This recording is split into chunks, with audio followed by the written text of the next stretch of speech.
Now, if you're a developer, you might be wondering which framework to choose for building a custom video player for Android. Google offers two primary options: Media Player and XO Player. Media Player is part of the Android SDK and works great for basic video playback needs. It supports standard media formats and is easy to integrate, but its customization options are limited. On the other hand, XO Player is a more advanced, highly customizable library. It offers support for a wide range of formats, adaptive streaming, and DRM, making it the go-to choice for complex media requirements.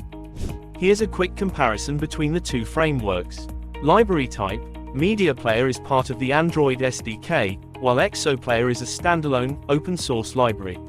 Ease of use: Media Player is simple for basic needs, but XO Player offers more flexibility and control.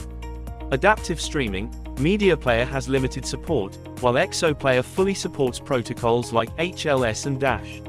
Customization: XO Player allows for extensive customizations, whereas Media Player is more rigid. DRM support: Media Player offers basic DRM, but XO Player provides robust DRM integration. Now, what makes the best custom video player for Android? Here are the must-have features. Multi-format support: it's crucial for your player to support various video formats like MP4, MKV, and FLV for compatibility. Adaptive streaming ensures smooth playback by adjusting video quality based on your internet speed. User-friendly interface: a simple, intuitive design that enhances the user experience.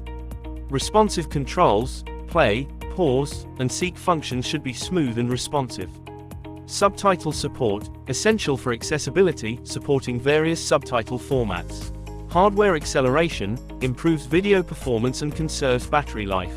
Customizable playback speed: allows users to adjust video speed without affecting audio quality.